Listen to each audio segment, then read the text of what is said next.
السلام علیکم اسٹوڈنٹس آج ہم ہسٹری آف بنو عباس کا چیپٹر 2 پڑھ رہے ہیں، ابو العباس عبداللہ الصفا۔ آج ہم اس کا آخری کویسچن پڑھیں گے، الصفا کے کارہائے نمایاں۔ اس سے پہلے ہم الصفا کی مشکلات، اس کے دور کے اہم واقعات، الصفا کی سیرت، یہ سب پڑھ چکے ہیں۔ آج ہم اس کے کارنامے پڑھیں گے۔ ابو العباس عبداللہ الصفا، جیسے کہ ہم پیچھے پڑھ چکے، 132 ہجری میں خلیفہ بنا تھا، اور یہ بنو عباس کا پہلا خلیفہ تھا۔ چونکہ خلافت نئی قائم ہوئی تھی، لہٰذا صورتحال جو الصفا کو ملی وہ اچھی نہیں تھی۔ ہر طرف مسائل تھے، اور یہ مسائل اندرونی بھی تھے، بیرونی بھی تھے۔ بہت ساری مخالف قوتیں اس کے خلاف برسر پیکار تھیں، اور ہر پل عباسی سلطنت کے لیے یہ تمام قوتیں مستقل ایک خطرے کا باعث بنی ہوئی تھی۔ اب ان قوتوں میں کون کون سی قوتیں تھیں؟ ایک تو بنو امیہ اور ان کے حامی۔ بنو امیہ تو ختم ہو گئے، لیکن ان کے حامی بہت دیر تک میدان میں موجود رہے، اور دوسرے علوی اور فاطمی تھے، اور پھر ان کے حامی اور مددگار تھے۔ اس کے علاوہ کچھ پرانے گورنر بھی جو اپنی حکومت کو بچانے کی آخری کوشش کر رہے تھے، اور پھر خوارج جو ہر حکومت کے لیے ایک مستقل مسئلہ ہوتے ہیں۔ تو یہ تمام لوگ عباسی حکومت کے خلاف لڑ رہے تھے۔ تو اس طرح حکومت کو اندرونی اور بیرونی دونوں محاذوں پر خطرہ تھا۔ ایسے حالات میں جو کہ بڑے ہی مشکل تھے، لیکن ابو العباس الصفا نے بڑے حوصلے سے، تدبر سے جتنے بھی حالات برے تھے اس کا مقابلہ کیا، اور خلافت کو بخیر و خوبی کنارے لگا دیا۔ اپنے حکومت کے 5 سالوں میں اس نے اس کو اتنا مضبوط اور پائیدار کر دیا کہ وہ حکومت اگلے 500 سال تک قائم رہی، اور یہ سب الصفا کی ہمت، اس کے عزم، اس کے ارادے کی منہ بولتی تصویر ہے۔ یعنی اگر ہم بنو عباس کی 500 سالہ خلافت کو دیکھیں تو اس کی بنیاد میں جو چیز کار فرما تھی وہ ابو العباس الصفا کی ہمت، تدبیر، اس کا آہنی عزم، مضبوط ارادہ، یہ سب اس میں شامل تھے۔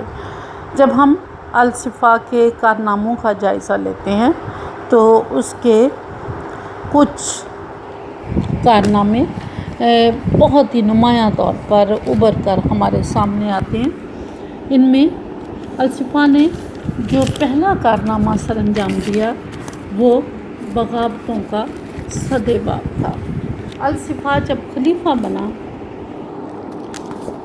اس وقت بنو امیہ کی حکومت ختم ہوئی تھی۔ بنو امیہ کی حکومت ختم ہونے اور مروان ثانی کے قتل نے پورے عالم اسلام میں ایک عجیب قسم کی انتشار کی صورتحال پیدا کر دی۔ بنو امیہ کے جو خاندان کے افراد یا ان کے حامی جو مختلف صوبوں میں بطور گورنر اور عہدیدار تعینات تھے، وہ فوری طور پر نئی حکومت کے ساتھ مصالحت نہ کر سکے، لہٰذا انہوں نے پورے ملک میں یکے بعد دیگرے بغاوت کا علم بلند کر دیا۔ اب پوری سلطنت میں ہر طرف بغاوتیں ہو رہی تھی، اور ان بغاوتوں کی تفصیل بھی ہم پڑھ چکے کہ بلخ، بخارا، عراق، موصل، شام، آرمینیا، جزیرہ، آذربائیجان، ماورا النہر، یہ وہ تمام صوبے تھے جہاں پر بغاوت ہو رہی تھی۔ گویا ہم کہہ سکتے ہیں کہ ملک کے ہر کونے میں بغاوتوں نے اپنا سر اٹھا رکھا تھا، لیکن الصفا نے نہایت ہمت اور پامردی سے ان تمام بغاوتوں کا مقابلہ کیا، اور نہ صرف مقابلہ کیا بلکہ ان تمام بغاوتوں کو ختم بھی کیا۔ جب بغاوتیں ختم ہوئیں، پورے ملک میں امن و امان قائم ہوا، اور امن و امان کی وجہ سے ملک کو استحکام اور ترقی ملی۔ تو ان بغاوتوں کا خاتمہ کرنا یقیناً الصفا کا ایک بہت بڑا کارنامہ ہے۔ بغاوتوں کے علاوہ اس کے دور میں کچھ فتوحات بھی ہوئیں۔ الصفا نے اندرونی سازشوں اور بغاوتوں کو ختم کرنے کے ساتھ ساتھ فتوحات کا عمل بھی شروع کیا، تاکہ نوزائیدہ عباسی سلطنت کو شکست و ریگ سے محفوظ رکھا جا سکے، اسے بچایا جا سکے۔ اور ان کی تفصیل بھی ہم پیچھے پڑھ چکے ہیں کہ ترکستان، چین، سندھ اور روم کے سرحدی علاقوں میں حکمرانوں نے کوشش کی کہ ان علاقوں کو آزاد کروایا جا سکے۔ جیسے ترکستان کے حکمرانوں نے خاقان چین کی مدد سے ترکستان کو الگ کرنے کی کوشش کی، جو ان سے واپس لیا گیا۔ نہ صرف ترکستان واپس لیا گیا بلکہ چین کو بھی شکست فاش دی گئی۔ اس کے علاوہ سندھ، جس کو منصور بن جمہور نے الگ کرنے کی کوشش کی تھی، اس سے سندھ کو واپس لیا گیا۔ رومی جو مسلمانوں کے ہاتھوں شکست کھانے کے بعد وقتی طور پر تو خاموش ہو گئے، لیکن انہوں نے جب دیکھا کہ الصفا اپنے اندرونی مسائل میں الجھا ہوا ہے تو اس نے سرحدی شہروں پر حملے شروع کر دیے، جس کا الصفا نے کامیاب دفاع کیا اور سرحدوں پر باقاعدہ عبداللہ بن علی کی سربراہی میں فوج تعینات کی۔ تو اس طرح اس کی اس حکمت عملی کی وجہ سے مزید حکمرانوں کو آگے بڑھنے کی جرأت نہ ہوئی، اور یوں عباسی سلطنت محفوظ رہی۔ الصفا کے سامنے جو ایک بہت بڑا مسئلہ تھا وہ تھے علوی۔ تو اس نے علوی خطرات کی روک تھام کی بھی کوشش کی۔ یقیناً یہ ایک اس کا بہت بڑا کارنامہ ہے، اور اب ہمارے لیے علوی کی ٹرم کو نئی نہیں ہے۔ علوی حضرت علی کی اولاد کو کہا جاتا ہے، اور بنو عباس حضرت عباس کی اولاد تھے۔ کس طرح سے یہ تحریک بنو عباس کو، علویوں سے بنو عباس کو منتقل ہوئی، اس کے بعد جب بنو عباس نے دعوت کا آغاز کیا تو اس کی بنیاد اہل بیت رسول، آل محمد اور بنو ہاشم کے نام پر اس تحریک کو اٹھایا گیا۔ اس طرح پورا خاندان بنو ہاشم متحد رہا۔ عباسی تحریک کے جتنے بھی مرحلے گزرے، اس دوران اس میں جتنے عناصر شامل تھے وہ سارے متحد رہے اور منظم کام کرتے رہے۔ اگر شروع میں ہی عباسی اپنا اصل پروگرام سب کے سامنے ظاہر کر دیتے تو شاید بے شمار لوگ اس سے الگ ہو جاتے، لیکن جب کامیابی ملی تو خلافت کو عباسیوں نے اپنے ہاں منتقل کر لیا، جس کا رد عمل یقینی تھا، اور اس رد عمل کے طور پر عباسیوں، علویوں اور فاطمیوں کے درمیان کشمکش کا ایک خطرناک دور شروع ہوا۔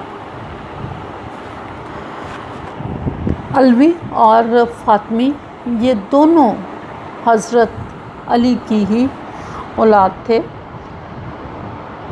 اور بعض اوقات تقریباً یہ کبھی اکٹھے اور کبھی الگ بھی ہو جاتے تھے، لیکن عباسیوں کے خلاف یہ دونوں گروہ اکٹھے ہوئے۔ عباسیوں کو اب ان کی عوامی مقبولیت کا اندازہ تھا۔ علویوں اور فاطمیوں کا یہ ہمیشہ سے ایک المیہ رہا تھا کہ انہیں حکومت امام حسن کی دستبرداری کے بعد مل نہیں سکی، لیکن عوام کی محبت، ان کا جوش و جذبہ، ان کی عقیدت ہمیشہ ان کے ساتھ رہی، اور جب بھی کسی نے ان پر سختی یا ظلم کرنے کی کوشش کی تو عوام ان کے ساتھ تو نہیں اٹھے، لیکن انہوں نے بغاوت ضرور کی علویوں کی حمایت میں، فاطمیوں کی حمایت میں۔ گو کہ وہ بے شمار دفعہ بنو امیہ کے دور میں جیسے زید بن علی نے دعویٰ خلافت کیا تھا تو کوئی ان کے ساتھ لڑنے کے لیے نہیں گیا تھا، وہ لڑتے ہوئے شہید ہو گئے، لیکن بغاوتوں کا سلسلہ بھی کبھی نہیں رکا تھا۔ اب اس بات کو ابو العباس الصفا بخوبی سمجھتا تھا کہ اگر اس نے علویوں کے ساتھ سختی کی اور انہیں ظلم کسی قسم کا بھی کیا تو نتیجے میں عوامی رد عمل بہت ہی شدید ہوگا، لہٰذا اس نے اس ساری صورتحال کو سمجھتے ہوئے علویوں کے ساتھ فیاضی کا، رحم دلی کا، بخشش کا، سخاوت کی حکمت عملی اختیار کر لی، اور اپنے مخالف فریق کو منصوبہ بندی کرنے اور سوچنے سمجھنے کا موقع نہ دیا، اور وہ وقت جب علویوں کو میدان عمل میں اترنا چاہیے تھا، صورتحال عباسیوں کے لیے اچھی نہیں تھی، علویوں نے وہ موقع ضائع کر دیا، اور جب انہوں نے کوشش شروع کی اس وقت عباسی حکومت کو استحکام مل چکا تھا۔ نتیجے کے طور پر فاطمیوں اور علویوں کی حکومت کے حصول کے لیے ہر کوشش کے راستے مسدود ہو گئے۔ کوشش تو وہ کرتے رہے، لیکن ان کی کوشش کبھی کامیاب نہ ہوئی، اور عباسی خلافت کو ختم کرنا ان کے لیے ممکن نہ رہا، تو نتیجے کے طور پر علوی حکومت سے بہت دور چلے گئے۔ تو یہ الصفا کی ایک کامیاب حکمت عملی تھی کہ اس نے اپنے سب سے بڑے مخالف کو الجھا کر اسے منصوبہ بندی کرنے سے روکے رکھا۔ امن و امان کا قیام جب الصفا کو حکومت ملی تو پورے ملک میں لاقانونیت، بدعملی اور قتل و غارت گری عام تھی۔ چونکہ ایک حکومت ختم ہوئی تھی، نئی حکومت قائم ہوئی تھی، تو ایسے مواقع کئی قسم کے لوگوں کے لیے بڑے ہی سودمند ثابت ہوتے ہیں۔ وہ لوگ جو موقع پرست ہوتے ہیں، انتشار کی صورتحال سے فائدہ اٹھا کر حکومت حاصل کرنا چاہتے ہیں، یہ وقت ان کے لیے بڑا بہتر ہوتا ہے، اور پھر دوسرے مجرمانہ ذہن کے لوگ ہوتے ہیں جو اس صورتحال سے فائدہ اٹھا کر لوٹ مار، قتل و غارت گری اور انتشار برپا کرتے ہیں۔ تو یہ دونوں کے لیے بڑا اچھا موقع تھا۔ مختلف علاقوں کے گورنر حکومت حاصل کرنے کی کوشش کر رہے تھے، اور مجرمانہ ذہنیت کے لوگ ملک میں لوٹ مار کا بازار گرم کیے ہوئے تھے۔ یقیناً یہ صورتحال الصفا کے لیے بڑی ہی مشکل تھی۔ اس موقع پر اگر وہ ذرا سی بھی غلط حکمت عملی اپناتا تو یقیناً عباسی حکومت کی تباہی کا موجب بن سکتا تھا، لیکن الصفا نے اس ساری صورتحال کا بڑی ہی باریک بینی سے پہلے جائزہ لیا، پھر اس نے جو بھی اقدامات کیے وہ بر وقت تھے۔ باغیوں کی اس نے بے خونی کی، یعنی ان کا خاتمہ کیا، مخالف اور معاند خفتوں کو لاچار اور بے بس کیے رکھا، اور یہ مخالف اور معاند خفتیں جن کا ذکر ابھی ہم کر چکے، ان سب کو اس نے الجھائے رکھا، اور جس کسی نے بھی سر اٹھانے کی کوشش کی اس کا سر اس نے وقت سے پہلے ہی کچل دیا۔ اس کی ہمت اور حوصلہ مندی کی مثالیں دی جاتی ہیں۔ اس سلسلے میں اس نے اپنے خاندان کے بہت ہی لائق لوگوں سے کام لیا، جیسے ابو جعفر منصور، عیسیٰ بن موسیٰ، اور بھی جو مدبر افراد تھے، عقل مند افراد سے، ان سے وہ مشورہ کرتا، ان سے تعاون طلب کرتا، اور پورے عباسی خاندان نے مل کر اپنے خلاف جو بھی خطرات تھے ان کا ڈٹ کر مقابلہ کیا، اور اپنے مختصر سے دور حکومت میں اس نے امن و امان قائم کر کے عوام و خاص، یعنی عام اور خاص ہر شخص کو بتا دیا کہ عباسی حکومت اب ایک حقیقت ہے، اور جو بھی شورش پسند ہیں، جھگڑا اور انتشار کرنا چاہتے ہیں، ان کے لیے بہتر یہی ہے کہ وہ آسانی سے ہتھیار ڈال دیں۔ تو اس طرح امن و امان کے قیام سے عباسی خلافت کی راہیں ہموار ہو گئیں، اور لوگوں کے اندر اس نے اطاعت اور فرما برداری کا جذبہ پیدا کر کے عباسی حکومت کو اور بھی مستحکم کر دیا۔ جب امن و امان بحال ہوا تو پھر اس نے نظم و نسق کو بھی بحال کیا۔ بنو امیہ کے خاتمے کے بعد ملک میں کوئی باقاعدہ نظم و نسق نہیں تھا، کوئی حکومتی ڈھانچہ نہیں تھا، سب کچھ تباہ و برباد ہو چکا تھا۔ لہٰذا اس نے اس کمی کو پورا کیا، مملکت کے دور اور نزدیک کے علاقوں کی دوبارہ سے حد بندی کروائی، یعنی صوبوں کی نئی حد بندی کروائی، اور وہاں اپنے قریبی رشتہ داروں کو گورنر نامزد کیا۔ اپنے بھائی ابو جعفر منصور کو جزیرہ آذربائیجان، آرمینیا، اپنے چچا داؤد کو مدینہ منورہ، مکہ معظمہ، یمن اور یمامہ، ایک اور چچا عبداللہ کو شام، ایک بھتیجے عیسیٰ بن موسیٰ کو کوفہ، سلیمان بن علی کو بصرہ، بحرین، عمان اور اہواز کی حکومتیں دیں۔ ابو مسلم کو خراسان کا والی مقرر کیا۔ مصر کی حکومت ابو عون عبد الملک بن یزید کے حوالے کی۔ الصفا پر جو سب سے بڑا اعتراض کیا جاتا ہے کہ اس نے تمام مناصب، تمام عہدوں پر اپنے رشتہ داروں کو مقرر کر کے اقربا پروری کا ثبوت دیا، لیکن اگر دیکھا جائے تو عباسی خلافت ابھی نئی نئی قائم ہوئی تھی، اور مخالفین ہر طرف سے عباسیوں پر غالب آنے کی کوشش کر رہے تھے۔ مخالفین کا حصار، ان کا دائرہ بڑا مضبوط تھا، اور ایسے وقت میں ایسے افراد کی ضرورت تھی جن کی وفاداریاں نئی حکومت کے ساتھ شک و شبہ سے بالا ہوں۔ لہٰذا اس کی یہ حکمت عملی ایک سیاسی ضرورت بھی تھی، اور ان حالات میں اپنے وفادار اور قریبی ساتھیوں کے علاوہ کسی دوسرے پر بھروسہ کرنا خطرے سے خالی نہیں تھا۔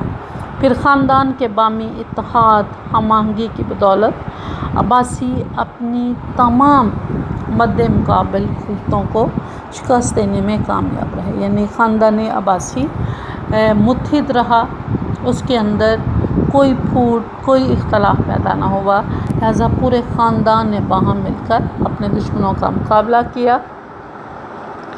عباسی خلافت کو جو اپنے قیام سے ہی مشکلات کا سامنا تھا، جنگ و جدل نے بے یقینی کی فضا پیدا کر دی تھی۔ اقتصادی اور سیاسی صورتحال انتہائی مخدوش، یعنی بری تھی، لیکن ان حالات میں الصفا نے دانش مندی، سیاسی اور انتظامی سوجھ بوجھ سے کام لے کر نئے انتظامی اور سیاسی ڈھانچہ کی تعمیر کی، اور اس طرح غیر یقینی حالات کا خاتمہ کر کے نئی مملکت کو استحکام اور دوام عطا کیا۔ الصفا کا ایک اور کارنامہ منصب وزارت کا آغاز ہے۔ الصفا نے جب حکومت کی تشکیل نو کی، اس کا نظم و نسق درست کیا، تو اس نے نظام حکومت میں بہتری کی خاطر ایک نیا عہدہ، نیا منصب قائم کیا، وہ وزارت کا تھا۔ یہ عہدہ ایرانی حکومتوں میں، یعنی ایران کی اسلام سے قبل کی جو سابقہ ماجوسی حکومتیں تھیں، ان کے دور میں بڑی اہمیت کا حامل تھا۔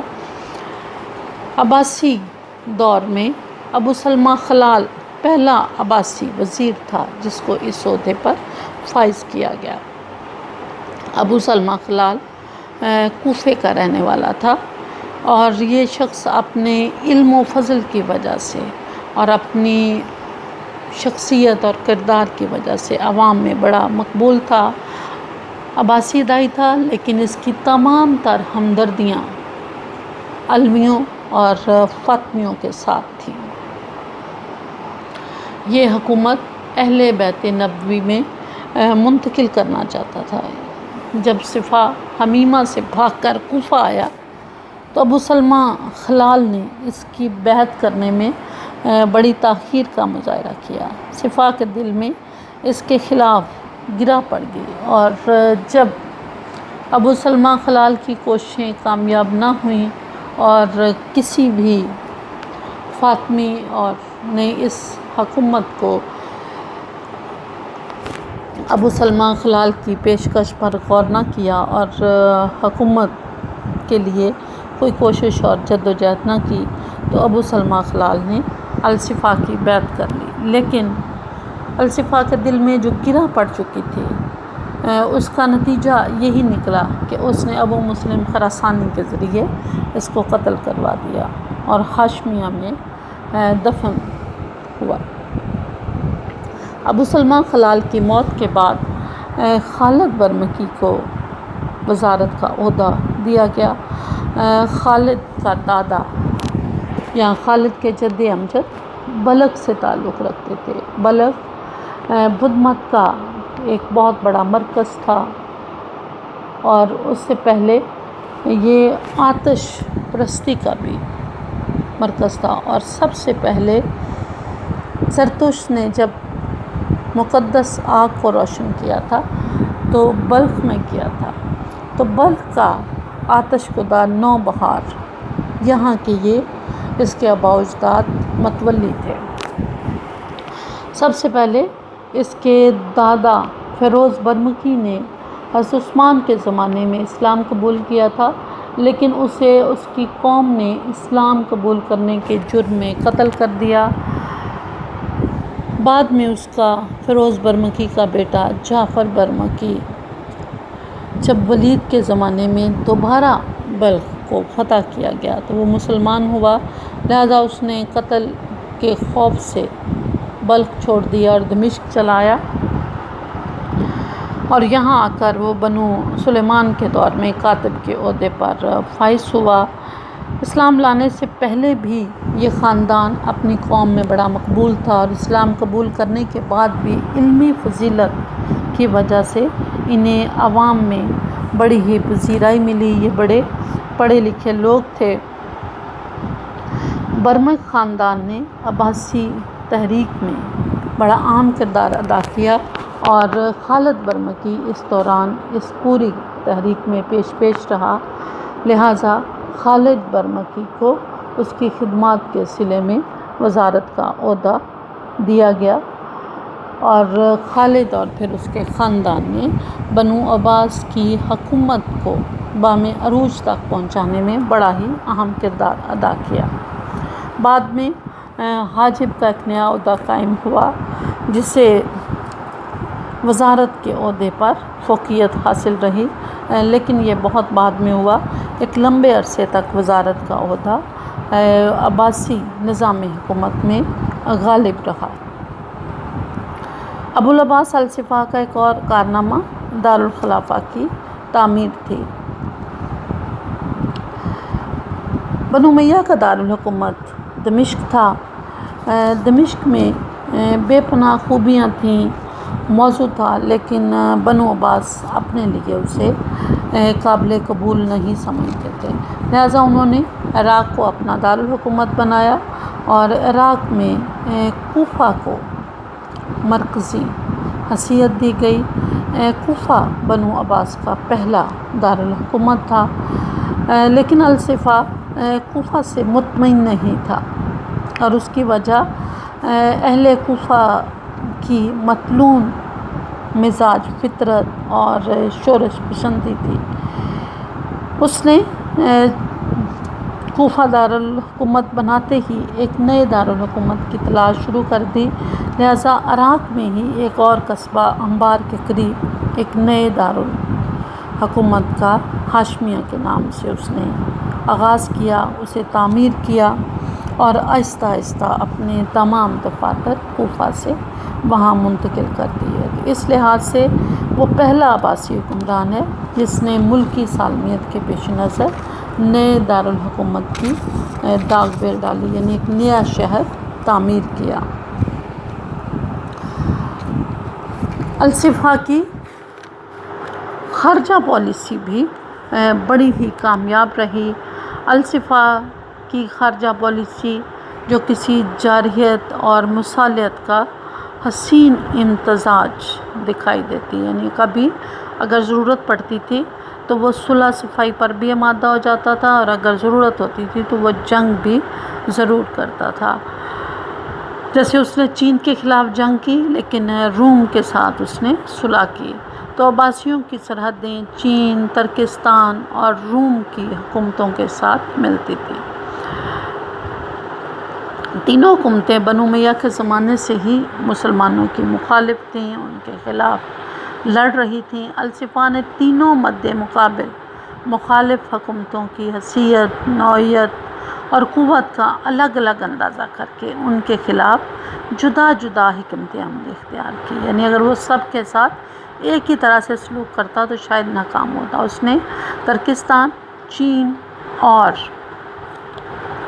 روم تینوں کی طاقت کا اندازہ لگایا اور تینوں کے لیے ایک مختلف حکمت عملی تیار کی۔